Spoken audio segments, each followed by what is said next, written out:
Testing, testing. It's the Willy Show. Starting in 5, 4, 3, 2, 1.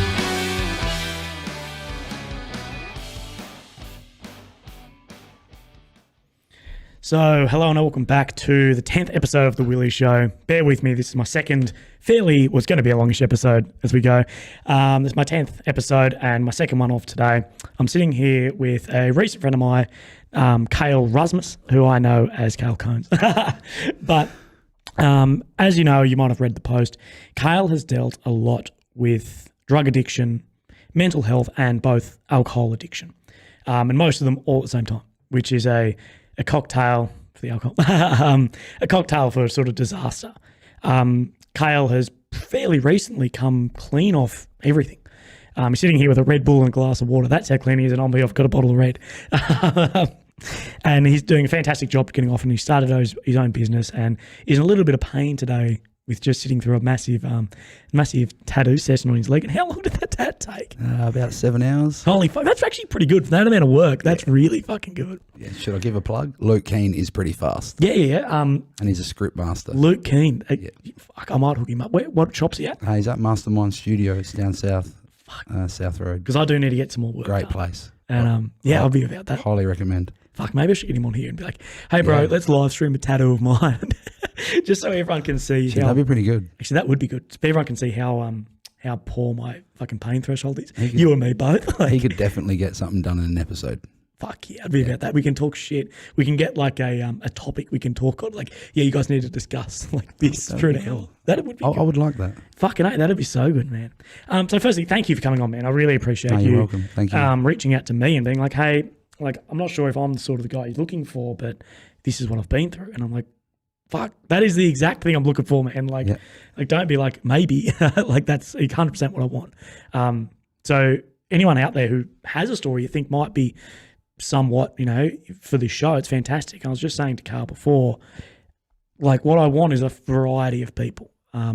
Like, just before, like an hour before you arrived, I had a world champion mountain biker on, like, and you and me, like, but that's what I'm looking for. There's no one above, no one below. We're all sort of the same, and we can talk shit. It's a good chat.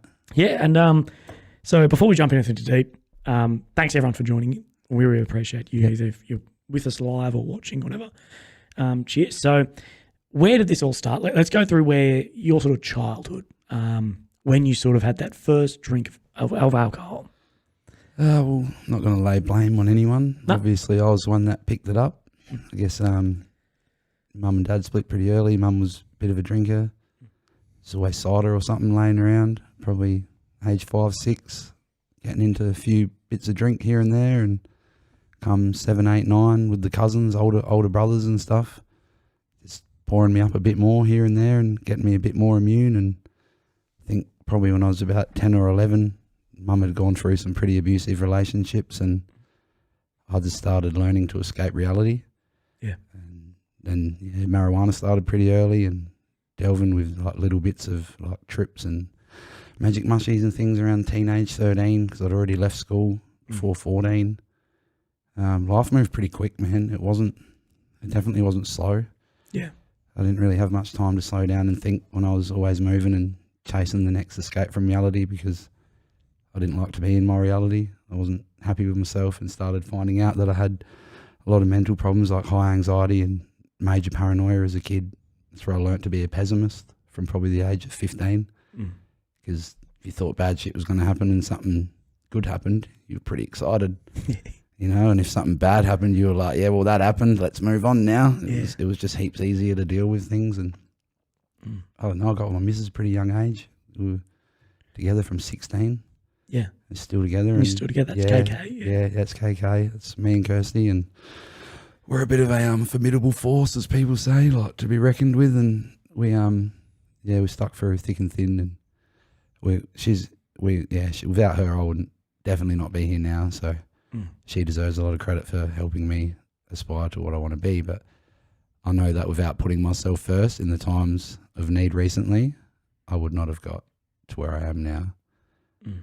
And you're doing, so well for yourself. You've come off the back of ice addiction, and alcohol, which are two Yeah. incredibly hard addictions, to starting your own business and like we've put in the title and we've written pretty much everywhere.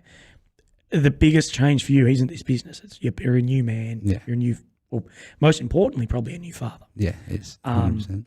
And I'm guessing sort of you're being that figure that you may not have had over watching you. Yeah.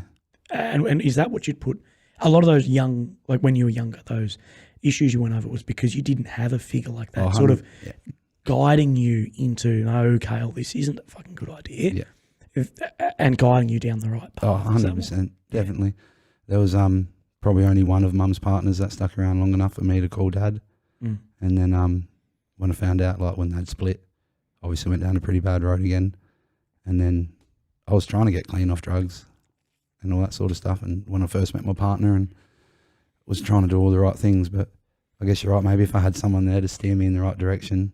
And me and my mum have never, ever had the best relationship. Like, we still sort of don't, which is pretty sad, but we're getting there. We're pushing on, and I'm accepting her for who she is, and she's accepting me for who I'm becoming now, and like allowing all my flaws from the past and all my sins sort of thing, if you want to say that, to be washed away. Like, we're trying to get a clean slate going.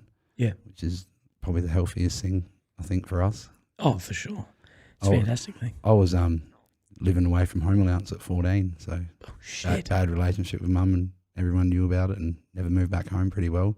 Yeah. Unless she wasn't there. She was always living with partners or something, so I bounced around a bit. Yeah, and at such a young age, like fucking 14, I didn't know what my fucking dick was at that point. I was just learning. Yeah, fuck, you make me seem like you're out doing drugs and alcohol and shit, and I was sitting in year 7 going, this is shit. Yeah, it was definitely a different road. Like, I suppose growing up, Elizabeth, I don't like labelling areas as areas. It's more the people you delve with and hang around, and that's who you end up striving to be like, I suppose. And I was the one that left school at a young age and had everyone from Fremont High School coming and wagging at Kale's, like, oh, let's just go to Kale's. He doesn't go to school, and bust out the bongs and buy a carton at 10 in the morning. And we're all 15, 16 years old, and it was just, when you look back at it now, I don't know how I got away without damaging my body. I did blood tests recently, and the doctor was like, man, you got the cleanest blood I've ever seen. And I was like, you're shitting me, right? Like, there's something wrong with me. I've got something. Like, and he's like, nah, you're healthy as, mate. There's nothing wrong with you. Jesus. And I was like, well, he's like, it's all up here. Yeah. And that's when I started looking into that side of my problems, and the drink came up, and knowing that I was a blackout drinker, and I couldn't stop. Yeah. And just didn't ever want to stop. Even one day told my missus, why can't you just sit there and let me drink myself to death? Like, why do you care? And she was like, because I do. I was like, all right. And even that still didn't wake me up. I still kept drinking for another few months before the pin pulled, and, big hectic domestic and this and that and all that sort of stuff. And I don't even know what it was, man. I guess it was just some sort of epiphany within me. Like they say, when you go to AA, there's a higher power and all that sort of stuff. And I'm not a massive believer in God or anything, but something definitely tapped me on the shoulder when I woke up on the 2nd of April and said, hey, there's no more going to sleep at night saying you're not drinking in the morning and then being at the bottle shop at 9 a.m.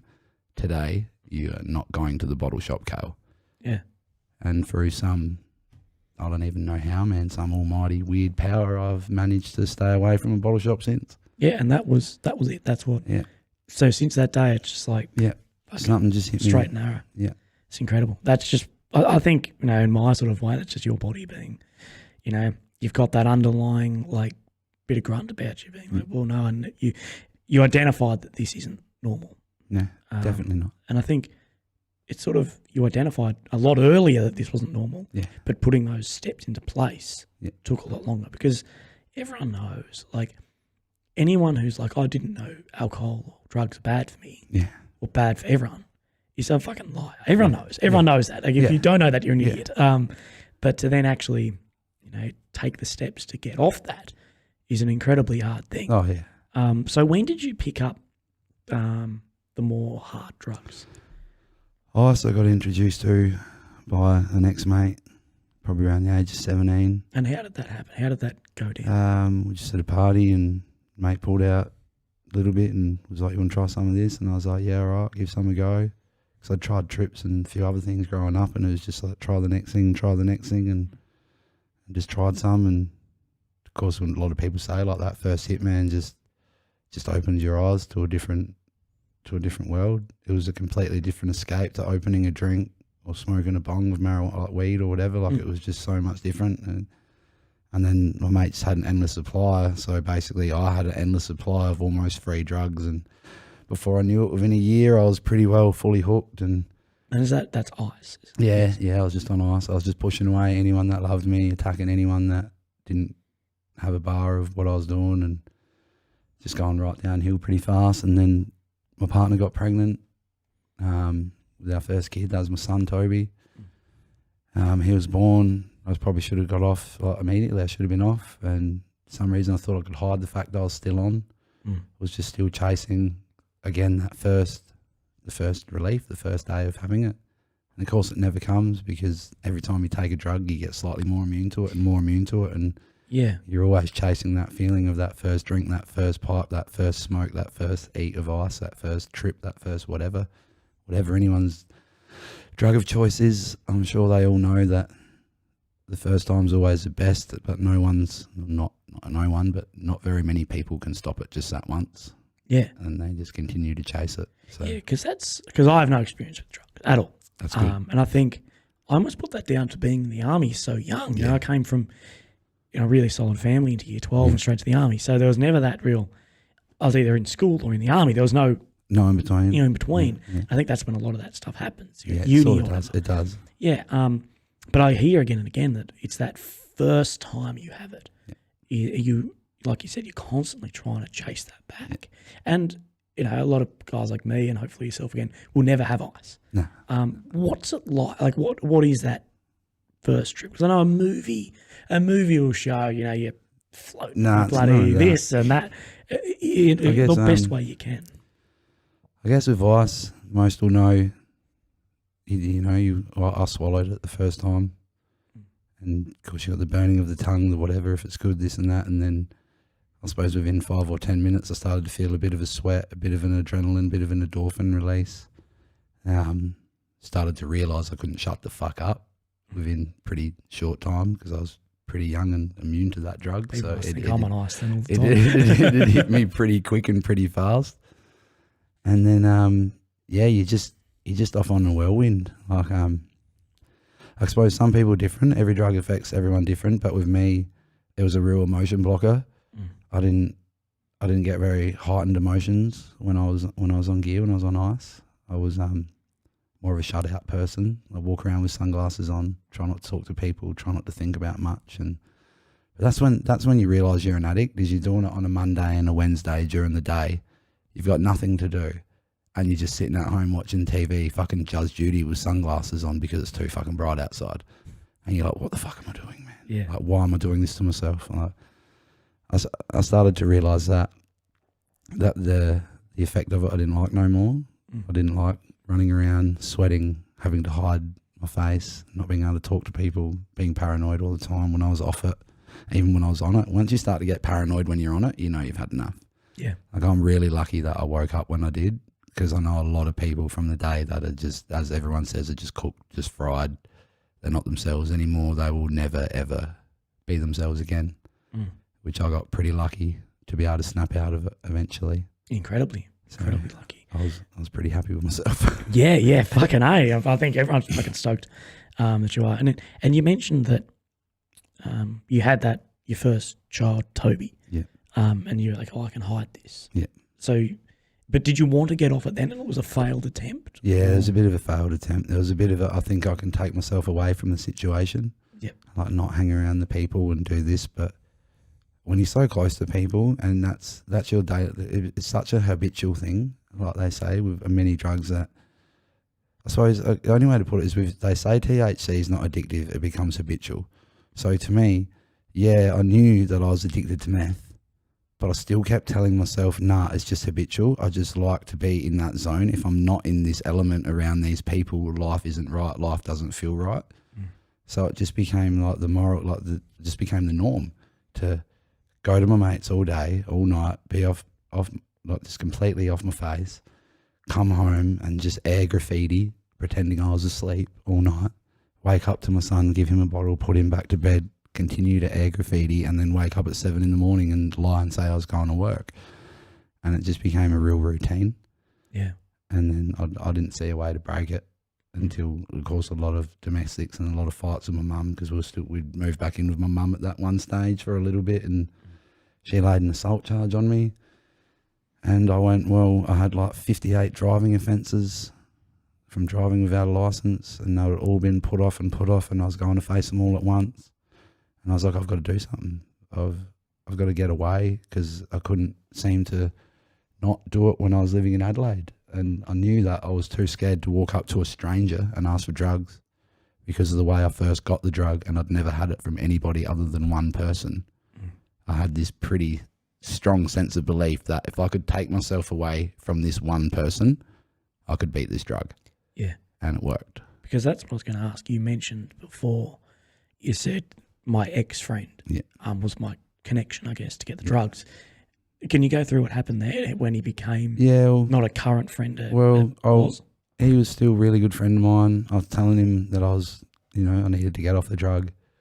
Of course, he was pretty thick hooked, like, nah, yeah, right, you don't take half as much as any of us. And I was like, well, look, man, I'd reached out to a group of rappers, Uncivil Methods, in Melbourne. I was listening to them at the time. They were real underground, real influence on me. I started to dabble in writing my own rhymes and things.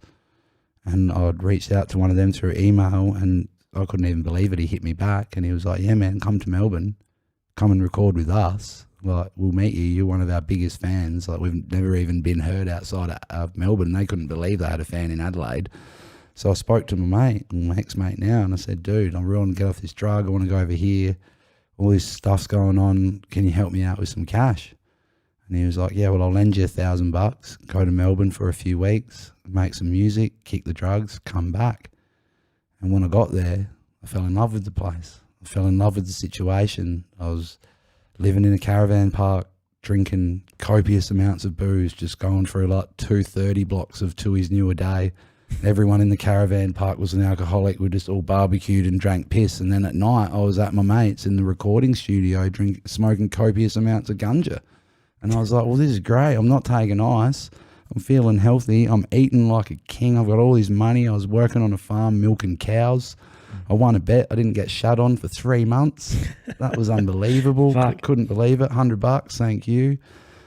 So I did that for like 6 months, and I didn't want to come home. So I guess that's where me and him started to fall out, because he was like, hey, you want to come back and pay this debt? And I was like, well, a lot of it I owe you, because I owed him more than the 1,000 he lent me. It was a lot for drugs. And I was like, well, if you want to man up and admit to people around us that you were selling me drugs, no worries, I'll pay you your money. Yeah. And he just didn't want to man up and tell people who loved me that he was selling me drugs.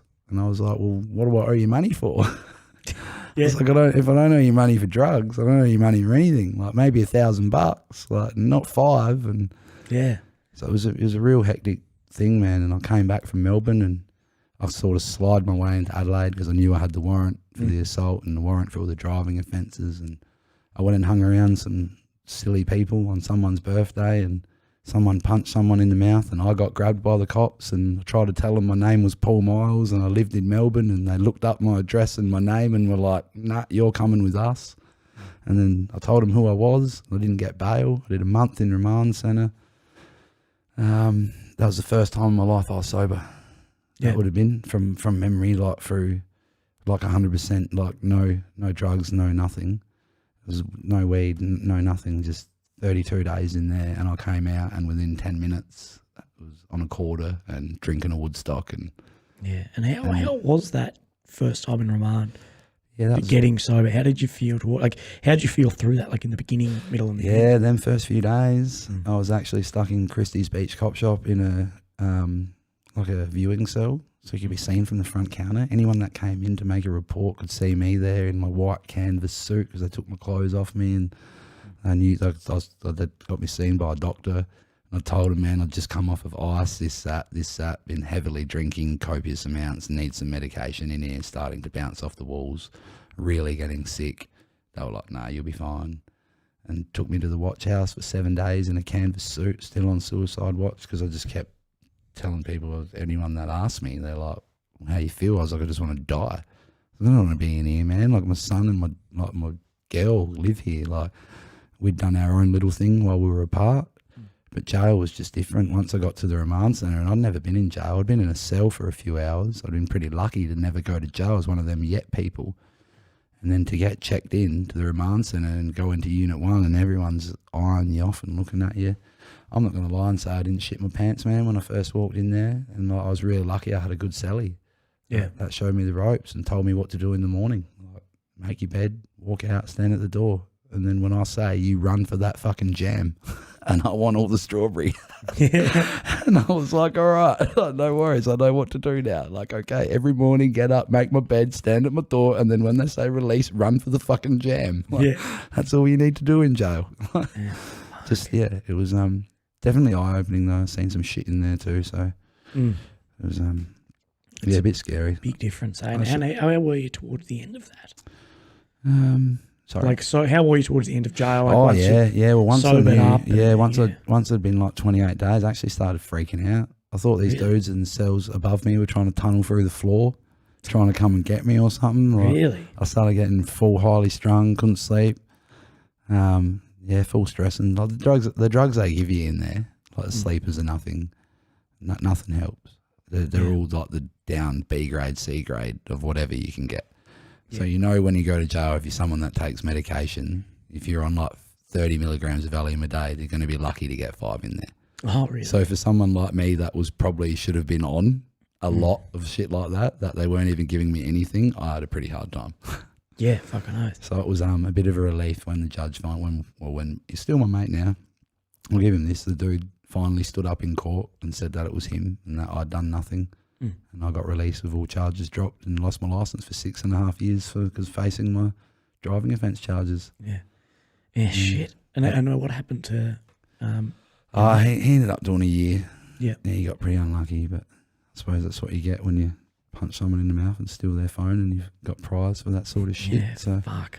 That's a hard one, isn't it? That was one of the situations that should have woke me up with where I was, but I was just really happy to have beaten ice once I got out of jail and went home and cut association with my so-called mate, and then just stuck to smoking pot and drinking booze. I was really happy with myself. I got a good job. I got into furniture removal. I was working really hard, man. I got really big. I was beefing up. I was eating heaps of food.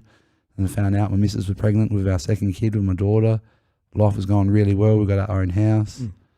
But I was just still drinking, and couldn't go a day without a drink. And how much drink are we talking? Like then, a carton? Or? Yeah, back then probably when we first moved out and all that sort of shit, when we were like 20, 21, 22 when my daughter was born, that was probably when things started picking up from, like just going through bits and pieces to, excuse me, that's right, going to work straight away, couple beers with the boys in the truck, because a couple of them were pretty drunks. And what were you doing at the time? I was furniture removaling. Yeah. So like if you're offside and you could drink from the moment you got to work, those beers in the fridge, boys, grab a few, you got a big day. So it's like, no, that was where the drinking, I think I learned about drinking culture. Yeah. Was that job. And it was a bit of an eye-opener. Like, a few beers here, a few beers there, finish a day, a few beers before bed, get up hungover, need a beer, like learnt the hair of the dog trick and all that sort of thing, which I was pretty old, man, like 22 when I started realising how much I was drinking and the effect it was having, and that I'd had chances in the past where I could have stopped but didn't. But see, I still wasn't fully aware of the effects of being a blackout drinker and what I was doing all the time, and I wasn't aware that I was always blacking out and losing memory for days on end. Yeah, so when you say blackout, you'd lose days. Yeah, I could lose a few days. Yeah. If I'd from the age of, like, say 23, 24, when we moved up to where we are now, and I lost my job again and just sat at home, and I'd just go to the pub in the morning at the bottle shop, buy a 10-pack. They'd be gone by lunch, go buy another one, have a few of them, tell the missus when she gets home from work that I've only had like 3 or 4 all day and there's still 6 in the fridge. Little did she know I'd had the 10 before that.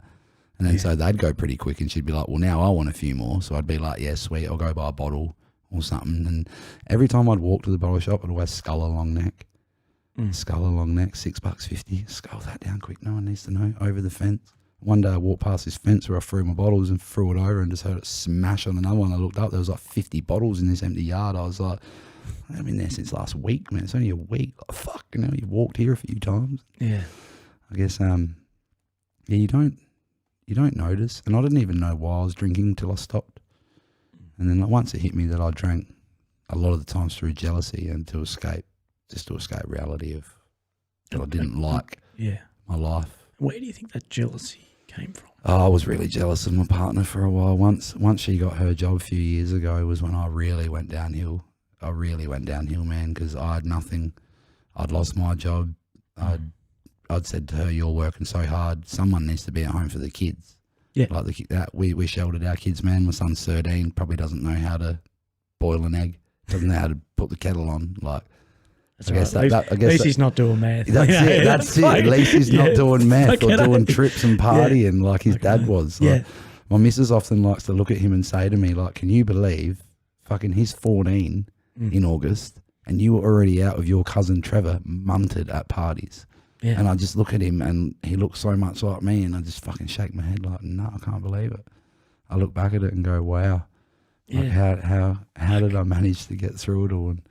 But I guess when it became that I realised that I was drinking through jealousy due to her excelling so much, because she'd always been a stay-at-home mum and done nothing, and I'd tried so hard to be a family provider all my life. I tried so hard through jobs and bringing home money and trying to do the right thing and not blow it on shit, but it just seemed to be that my money always went on crap and her money used to provide for us.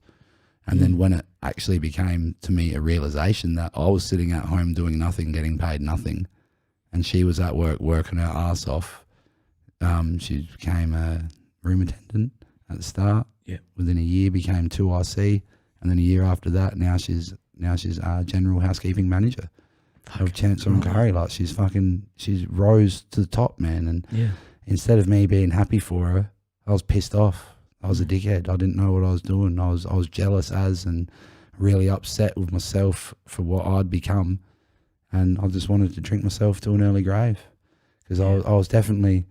People say don't say you're too weak, so I won't. I'll say I was definitely 100% too strong for suicide.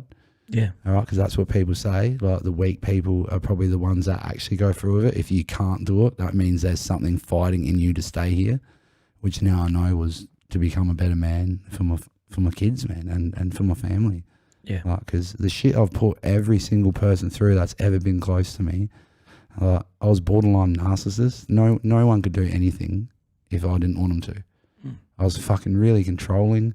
I was really aggressive, abusive, and there's one good thing I picked up at AA. I called myself a piece of shit, and someone was like, "Nah, you're not a piece of shit. You're an alcoholic." Right, don't. That's a big one for people to take. All right, if you're an alcoholic and you feel like you're a piece of shit low life, just don't ever put yourself through that. Just know that it's alcohol, man. You have an allergy. There's always something that can be done about it. You are not low life. You're not a scum. You're an alcoholic. Something can change. You're just scared of that change. That was me. I was so scared to change. I've always been so scared to change. And now I'm slowly getting there. I'm feeling so much, I don't know, man, it's the weight. The weight lifts. I feel happier. Fucking food tastes great. And like, I'd never tasted steak until I stopped drinking. Like, it's pretty amazing, man. Like, it's just a different feeling. It's so real. I'm still not quite 100% used to it. Yeah. You're more in tune with yourself, in tune with the world around you, and getting back on your feet. Trying. Well, getting there. Yeah. Well, I think I'm pushing it. Well, it's pretty fucking ballsy to come on something like this and talk about it. Like, if you ask me, and I'm no fucking psychologist, but being able to come on to this with me and talk to the people, the strangers who will see this and watch this and open up your story completely. Yeah. The good, the bad, the ugly. Like, your story isn't the prettiest fucking thing in the world. No. But being here to be able to open up, I'm like, I fucked up. That was me. Like, I was going to kill myself. Yeah. I was on this. I did illegal shit. Yeah. And you'd be able to accept that and then be like, well, but I had to fucking change. Yeah. Because I had to. There was no other way. Yeah, there was no ifs or buts. Yeah, with drugs and alcohol and shit like that, you've got two ways. You're either going to live through it or you're going to die. Yeah. And a lot of the time people, the dying part is like kill themselves. Yeah, yeah. So, yeah, I think turning around is massive. Yeah. And when was that real decider that this is stopping? Yeah. I know I went through it a bit earlier, but like further through. Yeah. Well, you mean as I'm progressing through it now? Like Yeah. How I'm deciding to stay off of alcohol and not just thinking that 1 or 2 months is when enough. that snap came of when grog's no more. Yeah, well, when that was April 2nd when I woke up, as I said. March 31st, it was my niece's 18th. I woke up in the foulest mood I probably ever woke up in my life, to be honest. I didn't want to go. I didn't want to see my family. I was pretty pissed off. I was drinking from fucking 7 in the morning. I drank the night before till 4 a.m. and only slept 3 hours, as I did every day. That's just what I did. And I still decided to drag myself to my niece's party where I knew there was going to be a shit ton of free booze. And it probably wasn't the smartest idea to go there and smash down like 14 Coronas in an hour without eating anything and then go get on the train to the city and just hurl abuse at my missus in front of my kids the whole way to the city, and I was blacked out and don't remember a thing. Came home, somehow I made it in the house before they did. Big domestic ensued. As usual, Kale starts breaking walls and chucking shit around and smashed half of the house up. Kids don't need to be put through that. Apparently the kids ended up locked in the bathroom with the dog. I was pretty fucking down on myself, man, once I woke up the next day. After, because I remember jumping out the window or something and running off. Apparently the cops were looking for me, never found me. I was sitting at the bus stop across from Holden Hill Police Station with my head in my lap. Yeah. Now, I don't know if cops in Adelaide are doing their job, but if I was right there and sat there for about an hour and a half, 15-minute walk away from, 2-minute drive, 15-minute walk from what had just ensued, and they didn't find me, I don't know what's going on. The thing is, you're hiding in clear sight. They're like, have you checked that guy across the bus stop? Like, it couldn't be him. Couldn't get it. Couldn't be him. It was too obvious. And I remember I'd left with a backpack full of beer or something, and I got to a mate's later that night after hurling abuse at my mum because I was at her house and she wasn't there. She'd gone to my partner's to check on them and take the kids away. So my missus, the poor thing, could clean the destruction I'd done. Neighbours, there's glass all over the road and people were hating it. And I woke up the next day and started drinking on April 1st. And pretty well drank myself into oblivion that day. I drank, I think, close to 42 Strongbos. So, yeah, about 42. Went to the pub like 8 times for 6 packs.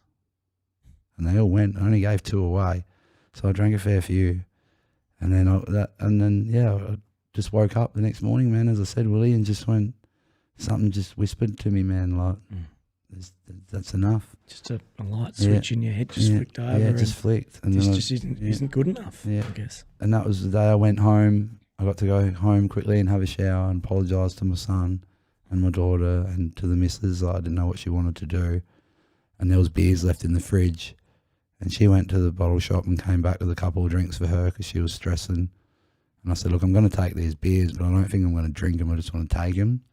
And I took them back to my mates. And then when he went to bed, I was just sitting there looking at him and I went, nah. And I just cracked them open, tipped them down the sink, made commitment. And it was the first day I hadn't drank a drink in as long as I could remember. To never touch that fucking poison again, eh? Yeah, now, okay, you go through phases, man, already. Like I'm going through that. Like little urges or little things. It's not an urge, it's a thinking that I could already control it. Yeah. But then knowing through going to AA, which I'm a big firm believer on now, man, is the only thing that can help alcoholics is alcoholics talking to alcoholics. Okay. Because doctors will send you to rehab and a lot of people get told when they leave rehab, you'll be okay to have 1 or 2 drinks a week now, mate. You'll be fine. You've done the hard yards. You can go experiment again. Fuck that, man. That's not the advice to give to someone that's like going to kill somebody or themselves the next time they get too plastered. Yeah. You don't get someone off a drug and then go, you're all right, you can go back on it now. Fuck, if that was the case, I'd be on the pip already. Like, it's not, you can't tell that to someone. I really don't agree with what a lot of the rehab centres do to people, man, like detox centres and all that sort of stuff. They just believe that, you're gone a month now, you'll be sweet. It may be the case for a week. Yeah. Like, it doesn't last long, man. So going to AA was a big step.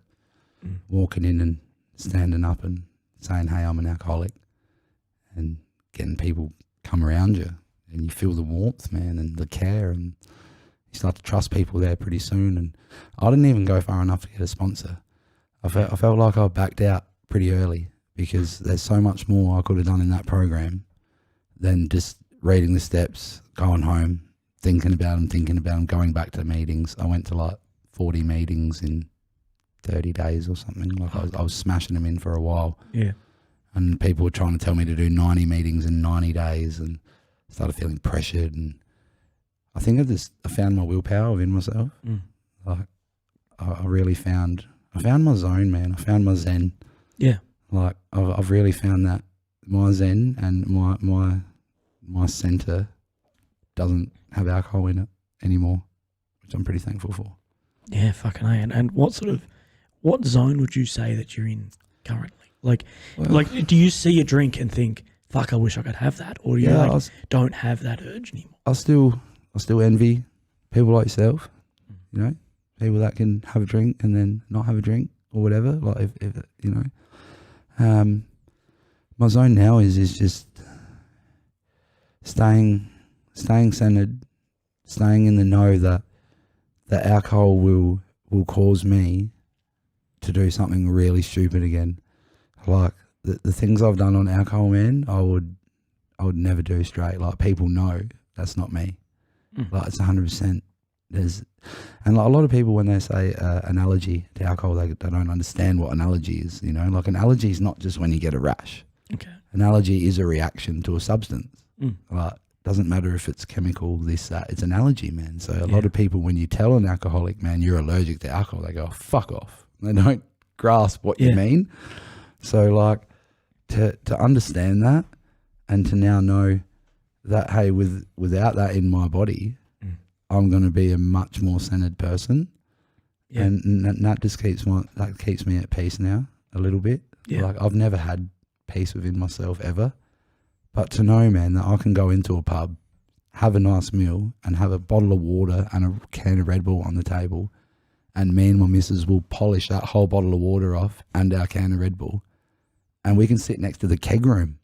Yeah. I can see the kegs. I can smell the beer in the carpet. Yeah.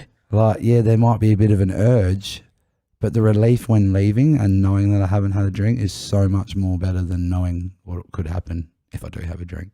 Yeah, fucking. So. Yeah, you know, you're getting out of there, not only yourself safe, more important, your kids and everyone else. Yeah, everyone's going to be safe. I'm not drink driving. I'm not going to hurt someone else. I'm not. That was probably the worst thing, man, when I looked back at what I was doing, was the fact that I was drinking every day from the moment I woke up to the moment I went to sleep, and I was driving every day. Yeah. Like, every day I'd pick my missus up from work, or I'd pick my son up from school, or I'd drive to my mum's house, or I'd drive to a dealer's to get weed or something, or I'd drive to the shops to get dinner, or I'd just be driving back to the bottle shop at 9 p.m. after drinking like 40 fucking drinks, like thinking, yeah, I'm all right with one eye syndrome, can't even fucking stand up straight. And there I am getting behind the wheel of a car like a dickhead. Yeah. And when I look back at that shit, man, like, I'm like disappointed, like deeply depressed at what I used to do. But the fact that I woke up to that, I've got to give myself the tiniest little bit of credit to know that, to have realised that I was a fucking idiot. I was a really bad alcoholic. I think giving yourself a tiny bit of credit isn't enough. I think you being able to sit here and go, I was a fucking idiot, you know. And the thing is, anyone who drives drunk, my opinion is, do whatever the fuck you want. Yeah. If you're going to put yourself in danger, go for it. If you're going to get drunk and go go for a surf, do it. Yeah. But as soon as you're putting other people, your kids, other people's kids at risk, you're an idiot. But I think you need to give yourself a lot of credit to say, yeah, but I woke up to that and went, I was being a fuckwit. Yeah. And I think you're also lucky that you got away with it to a degree of you're not in a jail for the next 10 years because, well, Kale, you're sober because you killed that person's family. Yeah. And I think having the credit of being able to realise what you did wrong is an incredible thing. And a lot of people, man, don't get that chance to. And two, they just never said a lot, and they drink themselves and smoke themselves into oblivion and die. Yeah. I'm very thankful it didn't go down that way, because when I look back at it, I feel that if something bad like that had happened and I did go to jail, like I had a car accident and killed someone, I probably would have came out a worse person. I probably wouldn't have woke up to myself. I don't think I would have had my epiphany in a jail cell. Well, I think too, because you were using those drugs and alcohol to mask feelings. That's what it was, masking emotions and feelings. If you had something like that happen, you would have needed that to then mask those feelings again. Once it would have been, there would have been no way to deal. It's almost like that. I eat because I'm fat. I'm fat because I eat. Yeah. It's like I do drugs because I feel bad, and I feel bad because I do drugs. And it's just in that fucking spiral of fucking bullshit, but it's true. It is. Yeah. It goes around. Yeah, man. It doesn't stop. I'm fucking stoked that you're doing a lot better. Thanks, man. Off all the stuff. Appreciate that. It's really you good. look healthy. You came in with a big smile. Yeah, I'm trying. I'm getting there. I had a quick trim today. Yeah. I thought about leaving the mo. You should have. I thought Willy's got the mo. I thought, do I leave the mo? I thought I should have left the mo. Rocked the mustaches. I'm disappointed in myself. Come on, Kale, we should have left the mo. No, it's good. That's Man. all right. That's good. So what's next for you? Like, what's the next step you see with your? I don't want to say treatment. It's recovery. Yeah. Okay, so like rehabilitation. Yeah. Where do you see yourself going next? Well, I've sort of ducked out of AA now. Like just sort of hid away, but I'll keep going. I'll get back to a meeting, as they always say, keep coming back. So I'll make sure I keep my presence known there and head through. But the journey is get this business really up and running. Just try to provide now for my family. I want to get us somewhere. I want to get some money away from my kids, man. I've never even made them a bank account because I never even thought I had $30 to spare to get them a birth certificate to be able to open them a bank account to start saving. Yeah. Like I was one of them useless people that, it'll be done one day. It'll be done one day. It'll be done one day. Just kept putting it off and putting it off. So I guess the goal is now is to start building a future, man. Like I used to think I had a 5-year plan. Everyone likes to think they do, but I really do actually have a 5-year plan now, like for the first time. And that's the first year is to work solid on the business. So the plan will start from July 1st. That'll be the start of the plan. It'll be a financial calendar year thing. Yep. First year will be all business. Next year is going to be all money. I'm going to learn about business, learn about money, learn about investing, learn about ways, tips, this, that. Going to become a fucking PowerPoint Nazi, that's for sure. The year after that, I want to travel. Yep. I want to take my kids around Australia and the missus, and I want to, just show them a few little bits of things that not everyone gets to see, man. Like things that I never thought I'd do either. That I do now. Think that if I put my mind to it, it can be done. And I sort of look at it almost, and you and me talked about this a bit offline, about sort of being the father the parent you didn't have. Yeah. Looking after your kids, giving them that future. Like you've already said, that when you were 14, you were doing everything under the sun, anything you get your fucking hands on and could afford or were given, you'd take. And your kid, as long as you say, can't turn the fucking washing machine on. Yeah. It's not a bad thing. Yeah, I'm actually, I'm not afraid to say, as I said, I've sheltered them a bit. But you should be stoked that you've been able to provide an upbringing for those kids that has made it that easy, I'll say, so they don't have to do that. Yeah, well, a lot of it is watching the mistakes their dad made. Yeah. So I guess that's my input. Is I was the one there to make the mistakes for them to see, to them to learn from, and their mum's just installed these values in them that now they can see why she's putting him into it, like why she puts so much effort into them understanding, like. And then so now I'm trying to pick that up. Like I think the biggest thing I've learnt, man, since stopping drinking is I'd never learnt one thing from my kids. I was a pretty shit parent, man. That that people say, and I heard it my whole life, man. I heard it. We learn from our kids every day. There's something we can learn from our kids every day. And I was one of them people that were like, don't argue with an adult. Just don't argue with your parents because you're going to be wrong. Yeah. But that's wrong because 9 times out of 10, that kid's going to be right. He's going to be teaching you something new. Yeah. So it's a real eye-opening thing, man, to actually just to listen to a kid and just to anyone now. That's the biggest thing about coming on here was I knew when I stopped drinking that I needed to listen and learn, and I knew my time to be heard was going to come. So when I seen you put out on the SA Brothers page what you were doing, and it just struck a chord in me, and I was like, well, this is your time to be heard, Kale. Like, now's your time to go tell your story. I just got some fucking shivers off that. It was weird, man. It was weird that you were there and I was going through, like, how am I going to tell my story? And then you were there on my screen. Yeah, maybe it's meant to be. It was divine intervention, bro. Yeah. Mate, I'm fucking stoked that, you know, the little effort this takes from me can give you that platform if you need it. And it does. That's what this podcast is trying to do. And I was explaining this to you before we went on, that this is trying to be a platform for those people that may not have one. Yeah. You know, these super well-known speakers and everything, they've got a platform. Oh, shit. Fucking they've got a platform, but, you know, people like yourself will come into my life that I'm like fucking stunned from what they do and have never had their story recorded and told. Yeah. And I think that's a really important thing. And I have a platform to do it. Yeah. And I'm like, well, I want to put that out. And I think, and a shout out to the SA brothers. And I was meant to give a shout out actually before, definitely shout out. In the beginning of this, but I'm fucking I forgot about it on the intro. But that has revolutionised South Australian men. Oh yeah.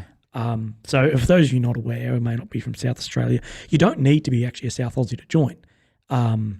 It's called SA Brothers on Facebook. It's a private, closed, whatever Facebook group for just men of Adelaide. Now, there's been a bit of shit about, it's a sexist group, it's just for men. I'm like, no. It's just a safe space for men to talk about things that affect men. Yeah, for men. it is. We've got one thing. That's all we've got. Yeah. You know, fuck off. Give us this. And the admin's actually coming on this show. They were actually meant to be on last week, but I've had to postpone for a couple of weeks. Yeah.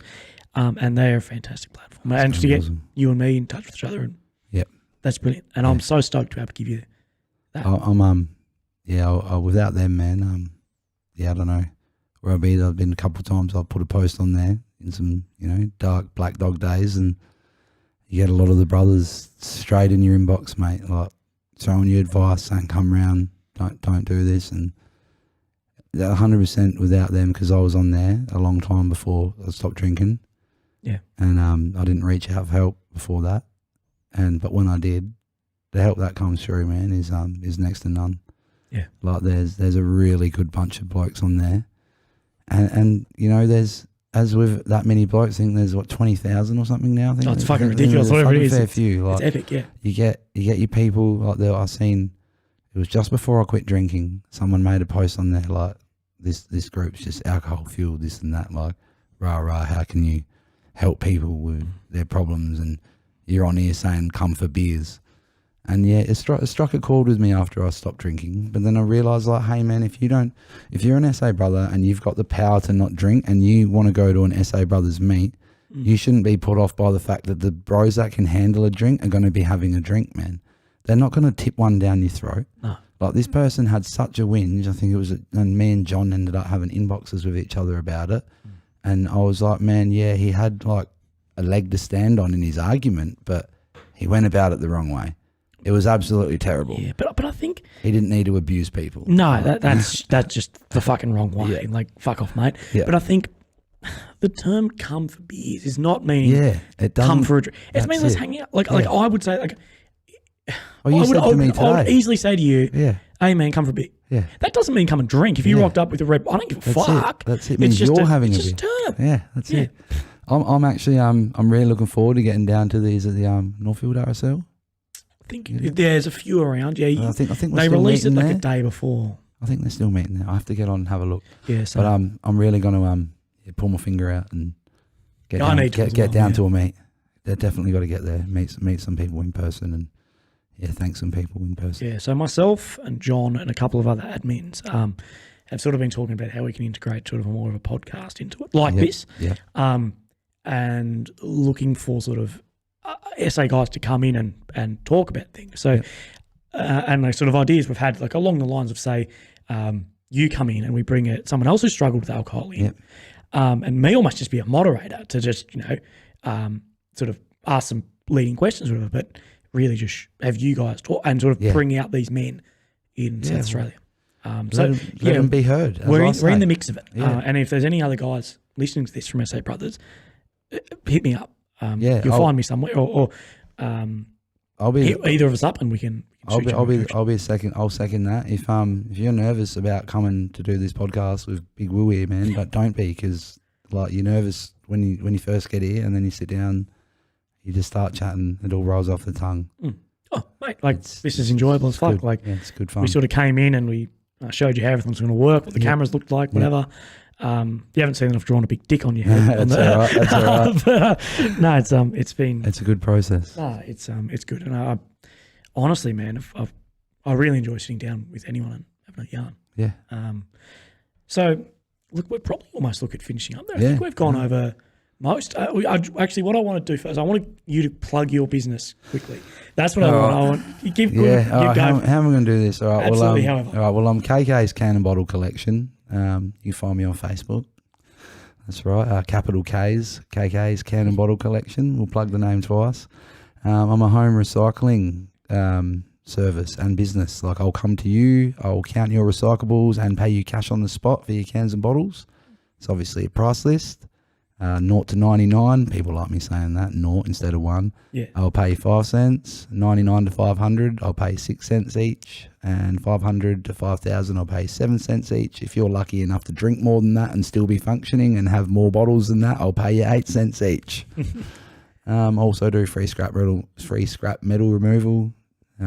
Try to get to an area every day. Like, I go south, east, west, north.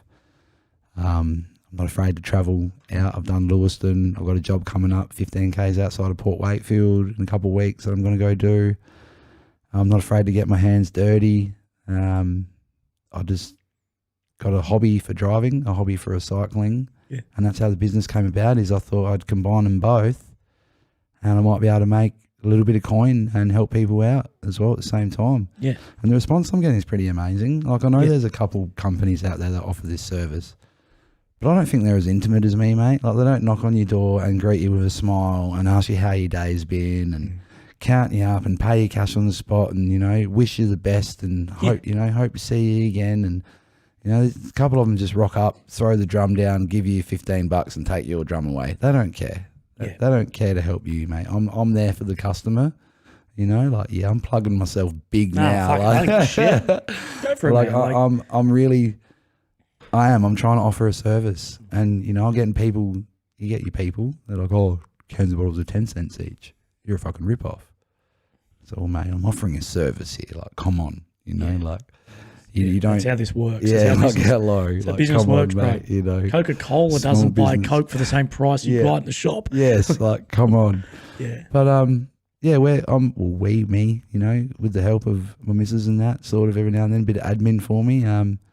We're doing all right. I got a full week nearly next week. A little bit more advertising to do.